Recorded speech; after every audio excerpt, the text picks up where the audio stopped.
The life story of the last Empress of Iran, Farah Pahlavi, is so incredible that Hollywood decided to make a film about her. Hello and welcome again to the Queen Luxus podcast. Geographical Queen here with today's episode on Farah Diba, who, thanks to her European liberal education and upbringing, women in Iran in the 50s began to drive cars and dress in European fashion. But after the Iranian Revolution, everything changed. The queen had to flee the country with her husband and children under the threat of a death sentence. What terrible trials and losses did she have to endure? So where is she now? And does the exiled queen plan to regain her throne in the light of recent developments between Iran and Israel? Farah Pahlavi's life was divided into two halves. The first resembled an oriental fairy tale, and the second was bitter and full of loss. Farah Diba was born in 1938 in the city of Tabriz in northwestern Iran. Farah was the only child of an army officer. Her grandfather held a high diplomatic post. Her family was considered one of the richest and most respected in the country at the time. After her father's death, the family became impoverished, and Farah and her mother had to move from their own villa to relatives in the Iranian capital, Tehran. In Tehran, she attended the Jeanne d'Arc French School and family decided to go to France to learn architecture. At the time, the profession of architecture in Iran was considered a purely male domain. Despite this cliché, Farah held on to her dream and was accepted into one of the prestigious architectural schools in Paris. In 1959, during a visit of the Shah to France, a party was held at the Iranian embassy for Iranian students living in Paris. The best students were invited to a reception where they were greeted by none other than the Emperor of Iran, Shah Mohammad Reza Pahlavi. Among the guests was 21-year-old Farah. The Iranian king gave a speech and encouraged the students to study even harder. At that moment, his eyes met those of the young Farah, and the fate of these two people changed from there on. It was the famous love at first sight moment. Farah felt the same, and she would later write that in her memoirs. Shah Mohammad was 40 years old at the time, but despite the 19-year age difference, he was quite an attractive man. For the common people of Iran, the Shah was also a legendary figure, as at the time he had been divorced from his second wife Soraya, who had been unable to bear him a heir to the throne for over a year. At the Shah's request, his eldest daughter, invited young Farah to his home for dinner, where they talked with the Shah in a friendly atmosphere. The naive Farah thought that these meetings were purely coincidental. But when the Shah proposed to her, she did not refuse because she had already developed some love for him. 6 months later, the wedding bells started ringing, the splendor of which Iran had never seen. The wedding dress was personally designed by Yves Saint Laurent and the best masters of the Dior fashion house. The tiara was set with 325 diamonds, and in the center was the largest pink diamond in the world, the Noir al-Ain, a legacy of the rulers of ancient Persia. The tiara weighed 2 kilograms, and the bride's hairdressers needed almost 3 hours to attach the heavy jewel to the future queen's head. The wedding lasted several days, and the whole world watched the celebrations with enthusiasm. In October of the following year, Farah gave birth to a child. Fortunately, it was the long-awaited son for the Pahlavi dynasty. The heir to the throne was named Reza. Over the next 10 years, she would give birth to another son and 2 daughters. Queen Farah became a role model for the women of Iran. She always dressed elegantly, spoke several foreign languages, and actively campaigned for women's rights. She was admired and called the Eastie Jackie Kennedy.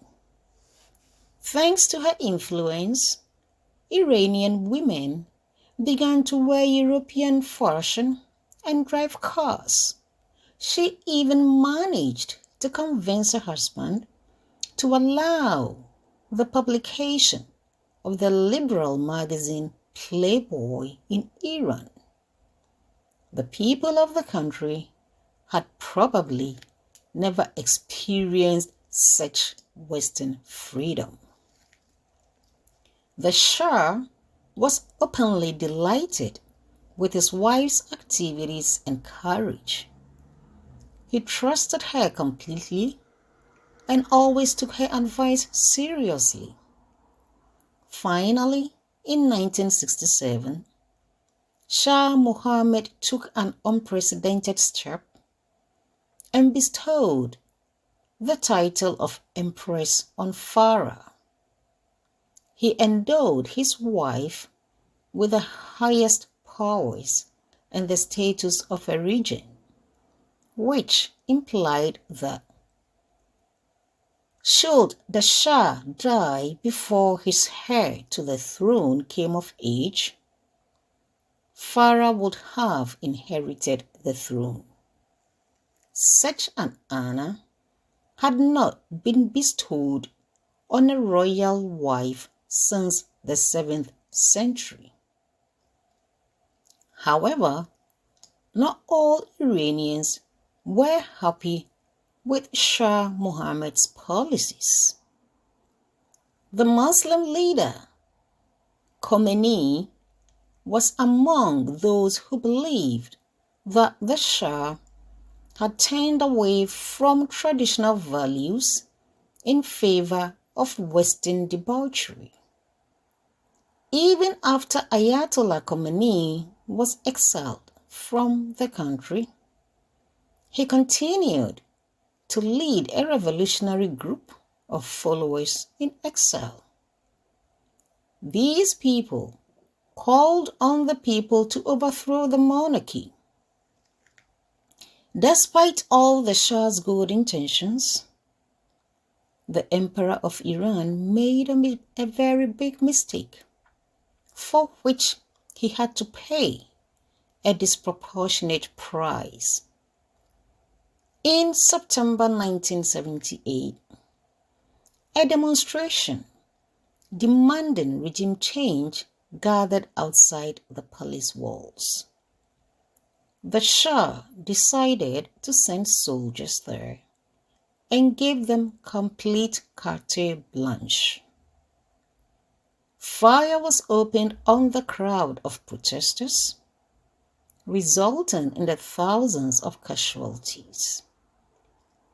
This bloody massacre ignited such a fire of resentment among the people of Iran that it became impossible to extinguish the fire that has been lit. The Shah's family was forced to hastily leave the country. Over the next year, after leaving the country, they were forced to move from country to country, thanks to the broken promises from their alleged friend and partner, US. The leaders who had now come to power in Iran vowed to destroy the emperor and persecuted him around the world. The constant moving and stress expedited the Shah's already failing health condition. In the summer of 1980, he died of cancer in Egypt.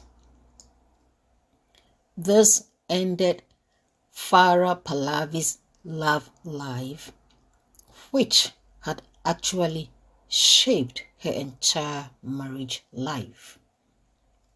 First, she lost power and title, then her husband and her love.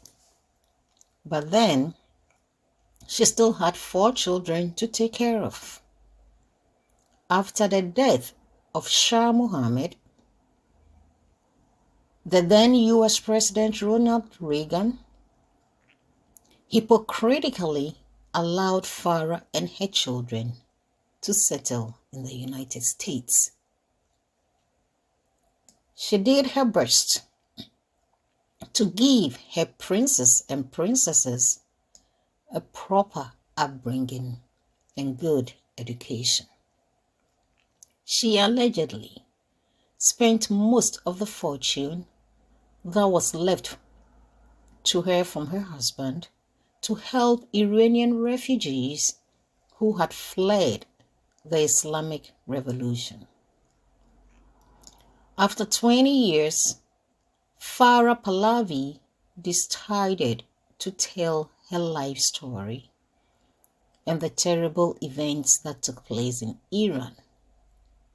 A memoir which will enlighten us about how her husband, the Shah, was misled, deceived, betrayed, and finally lied to by the American government, which they assumed were their friends who would always be there to help them in times of need.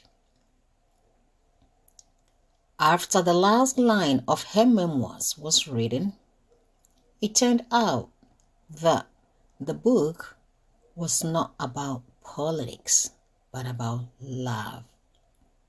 Finally, it had to be titled Eternal Love, My Life with the Shah. This publication became an event in the literary world. Political scientists and psychologists analyzed the book, and in Russia, a ballet called Scheherazade was even created for it.